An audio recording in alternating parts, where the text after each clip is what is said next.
American Psycho isn't just a movie, it's a warning flare fired straight into the heart of modern life.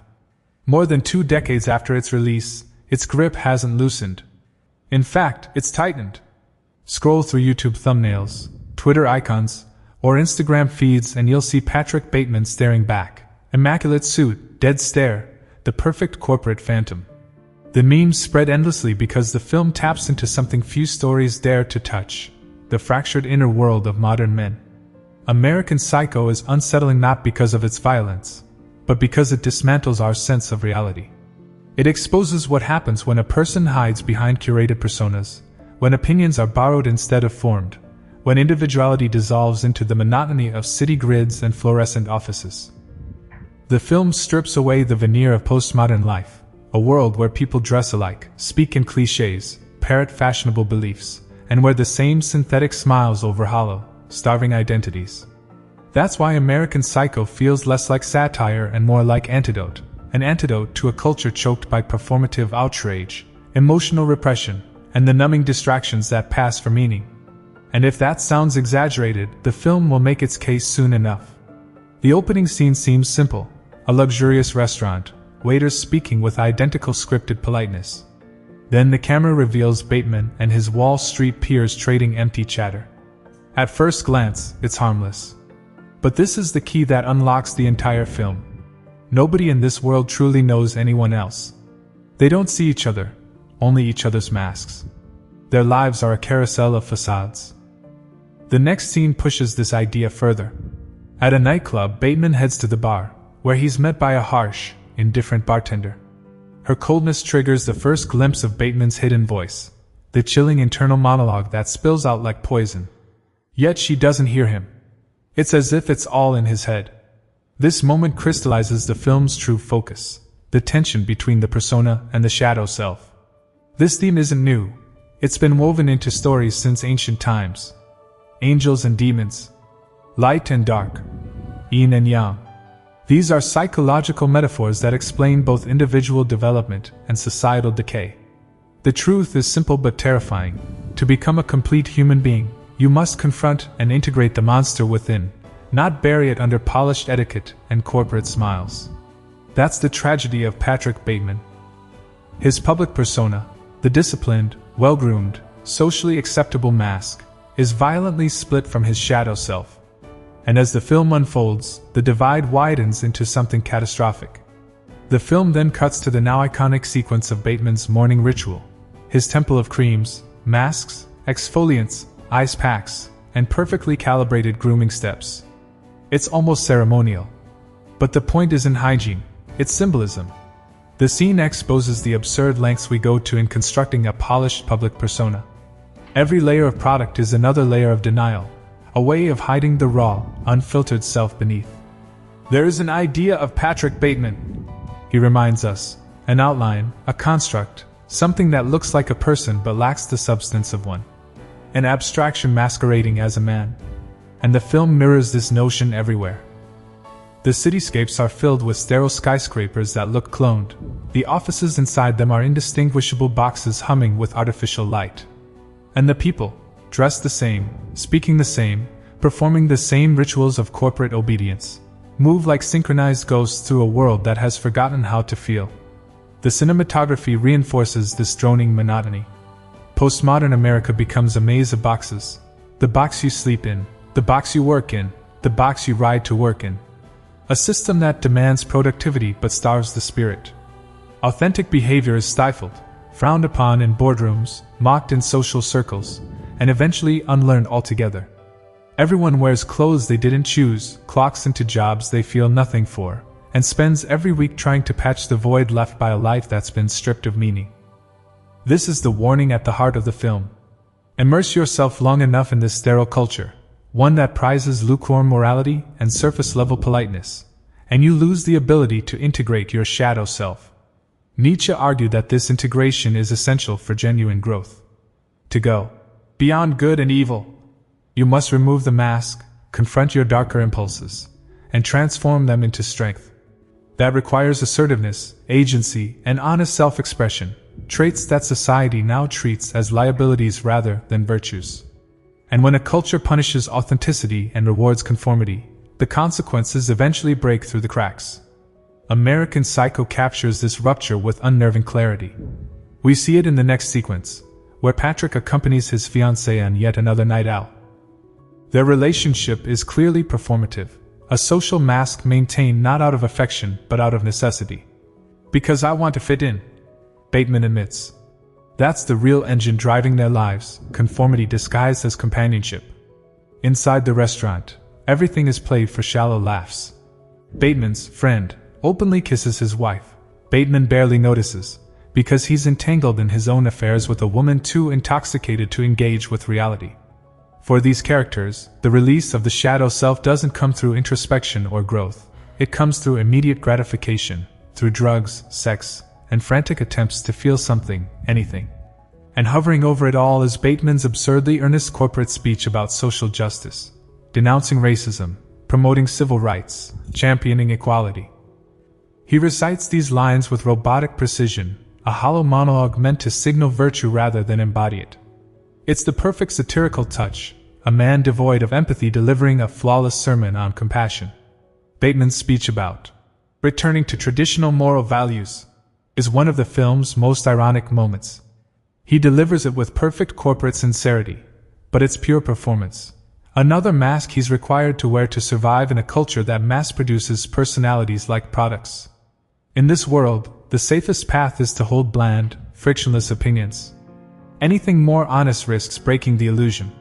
Meanwhile, beneath those polished surfaces, everyone is living in direct contradiction to the virtues they publicly champion. Bateman calls for moral renewal and unity, and everyone around him nods approvingly, while they themselves drown in drugs, cheat on their partners, and quietly despise one another. Their relationships are as synthetic as their smiles, as fragile as their curated personas. And the film wastes no time exposing this hypocrisy. The next scene takes us to the laundrette, where the contrast is almost comical. Moments after preaching social concern, Bateman stands over blood-soaked sheets, screaming at the workers with unrestrained aggression. This is Bateman without the mask, the raw shadow self that corporate culture has forced him to suppress until the pressure finally erupts. But watch what happens the second he encounters someone from his own social hierarchy. Instantly, he snaps back into his sanitized persona, speaking with the same rehearsed civility he used during his social justice monologue. It's a brilliant jab at postmodern corporate America, where the loudest moral crusaders often behave the worst when the spotlight fades. The satire hits especially hard because we've seen this dynamic play out in real life. The Hollywood executives, the politicians, the public figures who recite idealistic platitudes by day while living profoundly corrupt lives by night. The film anticipates this world, a world where the mask preaches virtue, and the shadow self commits the crimes. In American Psycho, this hypocrisy is exaggerated but not unrecognizable. These men watch pornography in boardrooms, engage in affairs with drugged-out partners, and drift through life untethered from any sincere moral compass. This sets the stage for one of the film's most brilliant moments, the business card scene. Here, the satire becomes razor-sharp. No one can tell each other apart because there's nothing to distinguish them. Their cards are identical, same font, same color, same hollow job titles. Their lives are interchangeable. Their identities are professionally manufactured, stripped of individuality, crafted solely to blend into a sterile environment where authenticity is a liability. Bateman sums it up perfectly. Evelyn has mistaken me for this dickhead Marcus Halberstram. And why wouldn't she? Marcus works at the same firm, does the same work, goes to the same barber, and performs the same persona. Bateman insists he has a slightly better haircut. But the joke is obvious. They're all clones. Every difference is imagined. American Psycho drives home the terrifying idea that in a culture built on conformity and cowardice, people eventually become indistinguishable from one another. Masks, not faces, become the true currency of social life. In a world where natural behavior has evaporated, even the tiniest differences take on grotesque significance. That's why Patrick nearly has a meltdown over Paul Allen's business card. It's not just jealousy, it's panic. When your identity is nothing but a fragile performance, any crack in the facade feels like existential collapse. Unable to contain the rage brewing beneath his polished exterior, Patrick seeks a target, a homeless man. The encounter is deeply revealing. Bateman's ego has become so brittle that he must reassert his dominance on someone completely powerless. He flatters, mocks, and finally murders the man in cold blood. This is Patrick without the mask. This is the shadow self unleashed. And the film is unmistakably telling us something. The corporate culture of postmodern New York is not simply stressful, it is spiritually disfiguring. It saturates the psyche, suffocates growth, and leaves emotional development permanently stunted. The Christmas party encapsulates this perfectly. Everyone looks the same, speaks the same corporate jargon, and treats the event like a networking opportunity rather than a celebration. Bateman is disgusted by the sterile neurosis of the entire affair. The mask he's forced to wear is slipping. He channels this pressure into his next target, Paul Allen. Patrick invites him to dinner, though only with a hidden agenda. Paul accepts, but only if he can also meet Patrick's fiancée, because even their interactions revolve around appearances, connections, and one-upmanship. As the evening progresses and their intoxication grows, both of their carefully crafted personas start to crumble. When Paul casually calls Patrick a dork and flaunts his own success, Bateman's mask buckles under the weight of insecurity and resentment. What follows is one of the film's most absurdly brilliant sequences: Patrick dragging Paul's corpse through the hallway inside a pristine body bag. A colleague spots him, but instead of questioning the obvious horror, he merely comments on the brand of the bag. This indifference is the punchline. In a world where appearances matter more than morality, no one notices the evil happening right in front of them.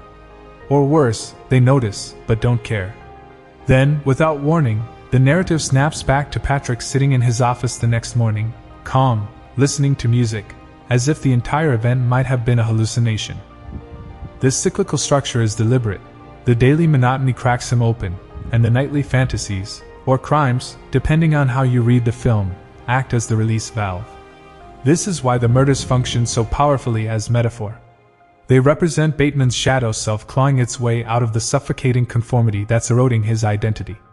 And this, I believe, is why the film resonates so strongly with men today. Many feel trapped in a similar cycle, performing a polite, efficient, sanitized version of themselves during the day, then numbing their buried frustrations through compulsive behaviors at night. To fully understand why this duality happens, we have to look at the theory of the looking-glass self. Sociologist Charles Cooley argued that our identity is shaped not by who we truly are, but by how we believe others perceive us. We use society as a mirror, taking cues, criticism, and expectations from the people around us to measure our own worth, values, and behavior. In a culture dominated by artificial personas, the mirror reflects not truth but distortion. An American Psycho shows us exactly what happens when a man builds his entire identity from that reflection. When the social mirror stops reflecting humor, character, or genuine expression, it stops reflecting you at all. Your identity begins to erode, layer by layer, until you become invisible even in a crowded room. And once your inner life is no longer allowed to surface, you don't just feel lonely, you feel hollow. A quiet worthlessness sets in. A kind of spiritual numbness that corrodes from the inside out. Patrick Bateman embodies this crisis. He is the modern man suffocating beneath corporate choreography, locked inside a gleaming metropolis where everything is clean, polished, and dead. In this environment, the unmasked self doesn't merely fade, it mutates. The shadow becomes feral. Identity begins to metastasize in grotesque directions. The hunger for power, the urge to dominate, the desire to finally say what you actually think. Or, in Bateman's case, violent fantasies that erupt from the psychological pressure cooker. His home life reveals a man gasping for any sensation that feels real. He watches extreme pornography and violent horror films as casually as if skimming television channels, trying to fill the void. He seeks prostitutes, drugs, and self-destructive indulgence to feel even a flicker of emotion. Eventually, he admits it himself. He has almost no willpower left. The willpower required to maintain the mask is simply too heavy. The facade falters. He snaps at colleagues. He behaves erratically. He mistreats those lower in the social hierarchy to reassure himself he still exists. He ends his engagement not out of courage, but because the performance has become unbearable. All of this, every outburst, every burst of cruelty, every moment of mania, is not the behavior of a monster with no feelings, but of a man whose buried self is imploding from neglect. The tragedy, and the dark comedy, is that Patrick eventually realizes he is not unique. Everyone around him is suffering the same crisis. Every character in his orbit is trapped behind a rigid shell of rehearsed civility. Their real selves, whatever remains of them, can only erupt in bizarre, erratic ways. You see this in their addictions, their affairs, their neuroses, their desperate attempts to escape the monotony of their own curated identities. This theme is echoed visually in the painting that appears behind Bateman, a piece from the Men in the City series. Every figure's face is obscured. Their bodies twist unnaturally. Their black and white silhouettes capture the sterile, atomized world these characters inhabit. It's the perfect metaphor, faceless men flailing inside a city that refuses to acknowledge them. American Psycho isn't simply a critique of greed or Wall Street or 80s excess. It's a warning about what happens when a society prioritizes image over soul, performance over personhood, mask over man. It shows what erupts when the shadow self is denied oxygen, and what becomes of a culture where no one remembers who they are beneath the costume. And with more than 250,000 people already signed up, demand is high. That's why I've teamed up with Masterworks.io to give you priority access and let you skip their waitlist using the link in the description below.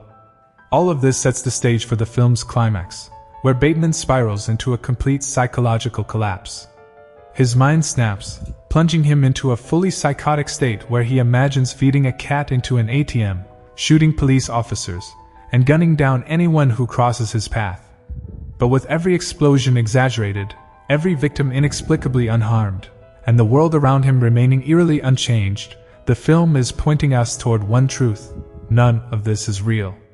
It's Bateman's fantasy, an unleashed eruption of every repressed impulse, every dark instinct, every deviant thought he has kept buried beneath the facade of a perfect Wall Street professional.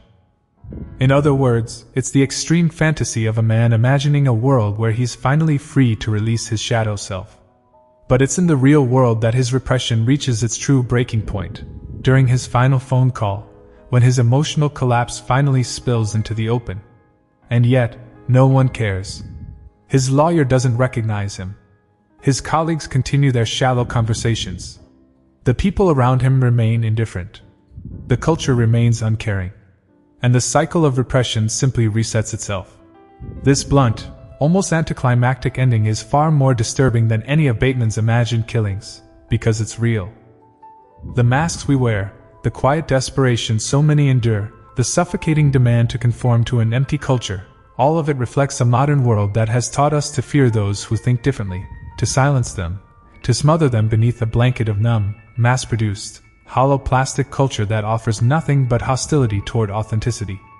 The film's real message is about the irreplaceable importance of self-expression and human connection, things that nihilistic materialism can never provide. We need friendship, love, community, all the things that radical atomization and modern isolation slowly destroy. And that is why American Psycho isn't just a satire, it's a warning. A reminder to rethink the slow erosion of the institutions and traditions that once helped preserve the foundations of human flourishing and happiness. A message that, sadly, the modern world has all but forgotten.